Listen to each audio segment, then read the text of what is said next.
Hey everyone, Bill McCafferty here. Today is Friday, January 31st, 2020. It is the last day of the month, and it is the first month of the year. So I hope your year's starting out well. The first month of the year is a huge month to kind of lay that foundation down, get things moving. You have 11 months to go, so that first month is really important. And like I always say, Mondays are the foundation. Well, guess what? That first month of the year is always the foundation for the year. Keep doing your thing, keep moving forward. So today is our fourth episode of A Day in the Life of an Asset Manager / Note Investor. I hope you enjoyed the last 3 episodes. I hope you enjoy the episode that's coming up here. Once again, I appreciate any feedback. If it's good feedback, if it's bad feedback, make a comment.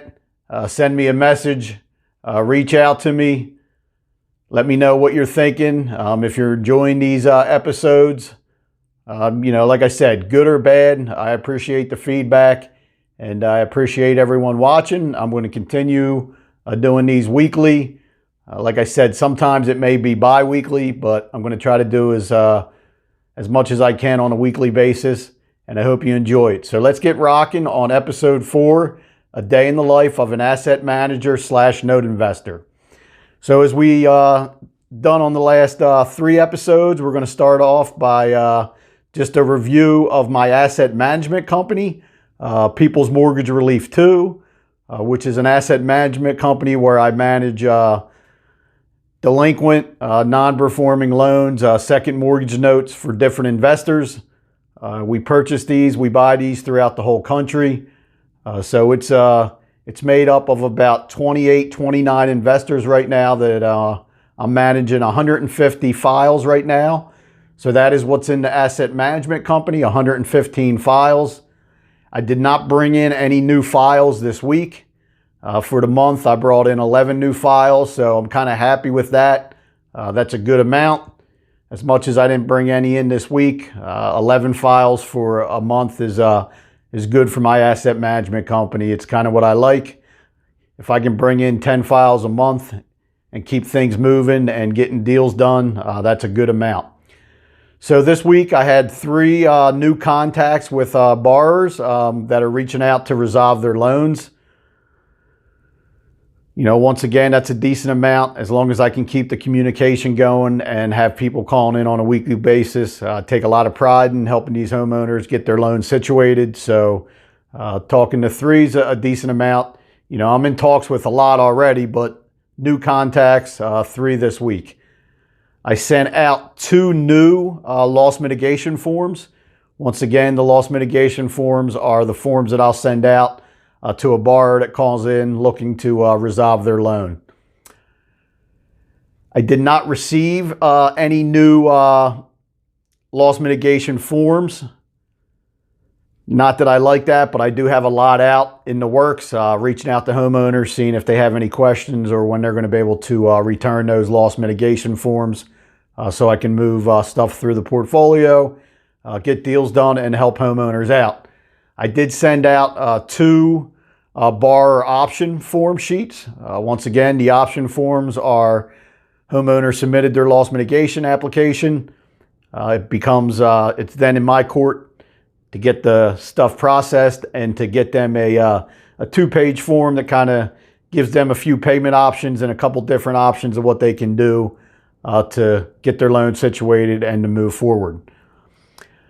We received 1 new loan modification package this week, so I got that processed, got that situated with the servicer, got the legal closed, got the homeowner situated, got my client situated. As long as I can process 1 or 2 deals a week, that's what I like in the portfolio. The more, the better. But if I can do 1 or 2 a week, that means I'm doing my job and things are moving along the way that I need them to move along. We did have 1 big payoff this week in the portfolio on a loan in Illinois. A real great deal for a client of mine. I know he was very happy, which also makes me happy. We did have 2 foreclosure sales this week. I have another 4 over the next couple weeks, so there's a lot of activity right now. We did take both of those properties back. It's not always what I like to do, but the one was actually a first mortgage in West Virginia. I believe it may be, I'm not sure if there's somebody in it or not, maybe tenant occupied. So totally expected to go through sale and take that property back. So over the next month, we'll be getting the sale finalized, getting our deed recorded, so we can then figure out how to get possession of the property and get that situated. We went through another sale in New Hampshire. This was a delinquent second. Was kind of surprised that we did go through sale. Sometimes the homeowners, aren't sure what to do. They're listening to other people giving them false information, or they're just, hoping it'll go away. So there's a good chance that still gets resolved. I call them post-sale workouts, post-sale resolutions. Sometimes we can still get the deal done and help the homeowner out, even though when we foreclose on the property. Never want to do that. My main goal all the time is to help these homeowners resolve this and get it situated, but it's a two-way street. I always need them to reach out and to put the effort out, because I will absolutely always put the effort out and do everything that I can do to get them a fair deal and to help them get their delinquent loans situated. So that's what's going on in the asset management portfolio. Let's touch base on my company, People's Debt Relief Solutions. That's my portfolio. Same thing. I buy, like my clients, delinquent second mortgage notes. Also own a lot of reperforming second mortgage notes. A reperforming note is one that was delinquent, got it resolved, and now the homeowner's paying again. So, I only have 2 non-performing loans being worked in my own portfolio, so we're moving along with them. Just wanted to make sure all my reperforming loans are situated and reaching out to homeowners if they're a little behind, or, figuring out what we can do to make sure they stay on track. Also, it's the end of the month, so I'm processing my investors' monthly payments for the following month. I do have about 5 investors that do stuff with me, so I wanted to make sure their payments are going out and they're situated for the first of the month moving into February. Like I said, always reviewing my portfolio, making sure everything's running smooth, following up with anybody that needs to be followed up with. I do have 1 loan modification out there with a borrower. It was supposed to be returned last week. They were a little behind, so talked to them yesterday. They said they'd have it out in the mail by Friday, so we'll get that situated for them. That's a loan mod in Idaho with some homeowners. Also, was checking out some new loans, both non-performing loans and some reperformers. I'm always looking to buy, always active on that end. Sourcing note product is a big part in this business, so I'm always looking to see what's out there. I had 1 reperforming loan that we bought last month. The transfer happened on Monday, so just trying to get that situated. They always don't run smooth, even though they're reperforming loans. A lot of the times, homeowners are a little confused when the loan gets sold and then transferred. So it takes a little bit to kind of get that situated. So that's what's going on. Also, it's the end of the month, so I do a lot of personal processing of bank account statements, bank sheets, just finalizing my spreadsheets. I have a shared Dropbox folder with my accountant, so trying to update everything and put everything in my shared Dropbox folder so my accountant and my QuickBooks team members can handle all my stuff moving into February. So that's what's going on in both portfolios. Always a lot of good stuff going on, a lot of activity. But, all that good stuff and all that activity comes from, a lot of work behind the scenes. When you work for yourself and you're an entrepreneur, stuff just doesn't happen on its own. It takes a lot of effort. And it takes a lot of time, and you got to stay focused. And there's days that you're not focused, but you always got to remind yourself what you're doing it for and where you're going, and just need to stay on top of your stuff and do what you tell your clients that you're going to do. Do what you tell homeowners you're going to do. Your word of mouth is everything in this business, and it's what has allowed me to get to where I'm at today. So like we've done the last few weeks, let's do a case study for everybody. So today's case study is a single family home in Sacramento, California. This was a second mortgage that was bought in 2013. When I bought this in 2013, the fair market value on the property was around $230,000. There was a first mortgage on the property of around $260,000. So as you can see, the first mortgage was well over what the house value was. That was very common when the market crashed and a lot of people got behind on these loans. It was because they owed too much on a property, and for whatever reason they got behind. They stopped paying. Property values went down, and it got real messy, and the economy got real messy. So I take a lot of pride in trying to get these things cleaned up. So what I bought in 2013 was a second mortgage. The delinquent second had a loan balance of $107,000. The last payment on that loan was in 2010. So when I bought this in 2013, I started the legal process in August of 2013. So about 10 months later, we had a sale set in June of 2014. So as I was moving forward into 2014, we had a sale set, like I said, in June. No contact with the borrowers. Come February of 2014, a homeowner filed Chapter 13 bankruptcy. So what actually happened is a homeowner filed Chapter 13 bankruptcy. Chapter 13 bankruptcy is a homeowner filing bankruptcy, getting bankruptcy protection. It's getting their debt reorganized, and usually when a homeowner files that, they're going to get put into either a 3 to 5 year payment plan to be able to pay on their debt, get it situated, and usually when they come out of the bankruptcy, they still owe their loans and some of their debt that they were paying on. Some of it may get discharged, but a lot of it they still owe. The Chapter 13 was just to allow them to reorganize it and to get into a payment plan.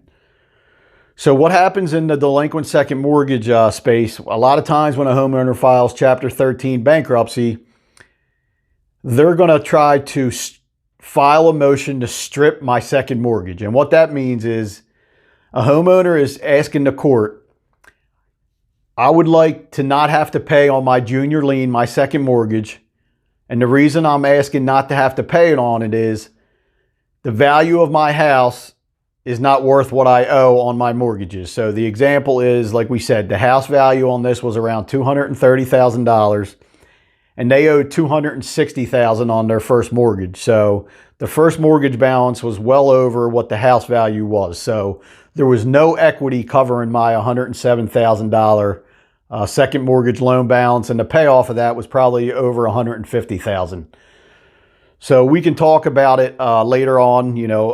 There's definitely investors that would have waited a while to start the foreclosure on this. They would have waited for the equity to build back up in the market and not have started the foreclosure process. But sometimes I'm aggressive and I keep things moving along. So on this particular deal, homeowner filed Chapter 13.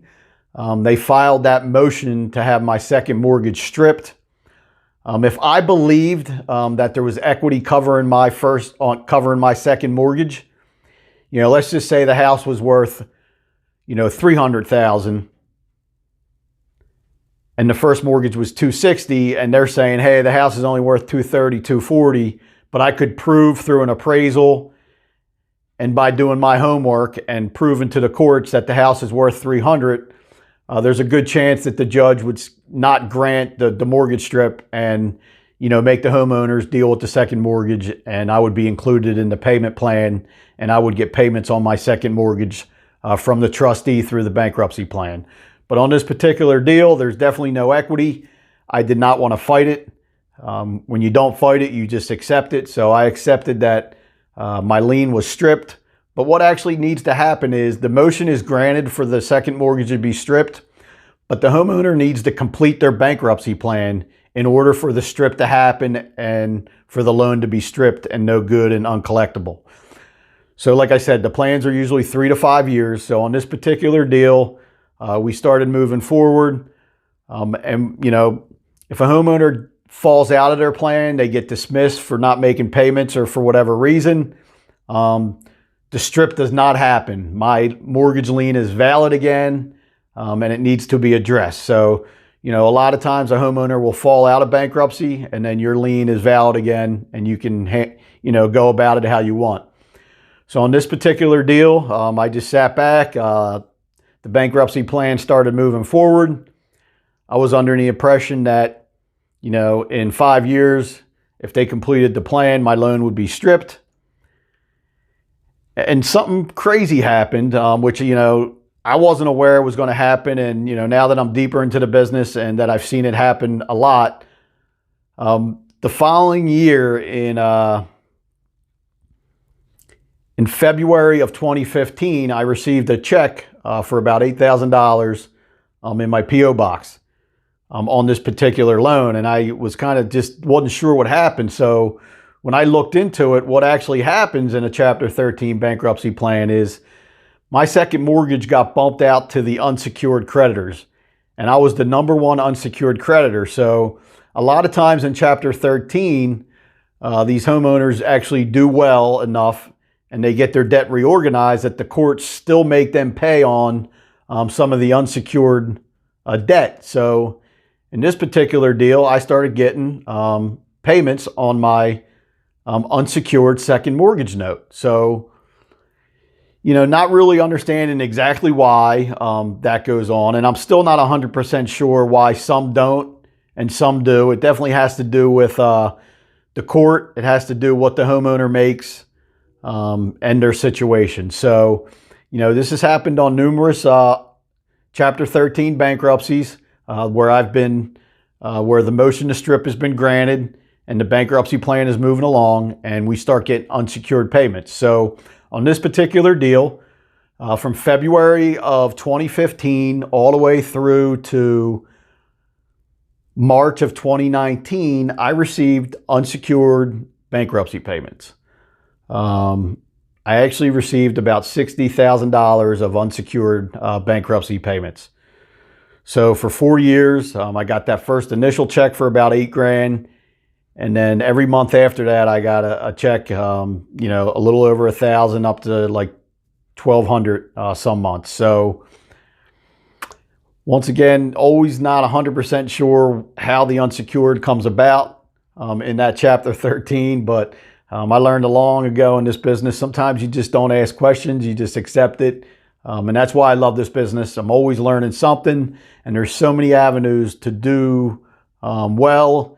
And like I always say, it's always about your portfolio. So, to get a $60,000 pop into the portfolio, $1,000 a month for a 4-year period is humongous. So, and that homeowner did complete the plan in March of 2019, and my second mortgage was stripped because they completed the plan. I had to record a reconveyance, which is basically a mortgage release, satisfying their mortgage. So, I'm done with that deal. Homeowner's done with me.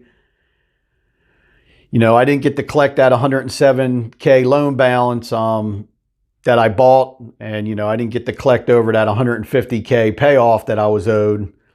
And, maybe if I waited this thing out, because right now that property is probably worth $300,000 in today's marketplace.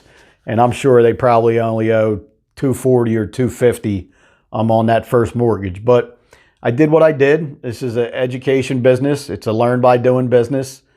Always looking to learn stuff. So, at the end of the day, I made out well on this deal. Homeowner got everything situated. Bankruptcy is a good thing for homeowners. It doesn't always benefit the lender, but, that's what this is. That's what this business is and this game is. Homeowners utilize it to help themselves and to protect themselves. And that's why the bankruptcy rules are in place. So I hope you liked that case study. That was my Sacramento, California, Chapter 13 bankruptcy unsecured payment case study. It was a pretty cool one. I hope that opened up the eyes to a lot of investors that fear the word Chapter 13 bankruptcy and fear the motion to strip. and are always intimidated, to have their loan stripped. Even though it could get stripped and granted, a lot of good things could happen. You could be put out into the unsecured creditor, and you could actually receive payments. And like I said, this isn't just a one and done. I have 2 other ones that are happening now that pay me a unsecured payment, and my second was stripped. It didn't fully get stripped yet because they're in the bankruptcy plan, but I'm unsecured and I'm getting payment. So hope you have a great weekend. Finish off the day strong. Enjoy yourself this weekend. Rejuvenate. Get ready for Monday because that's going to come quick. And like I say, Monday is the foundation for the week. So get ready for it. Have an awesome one. Talk to you soon.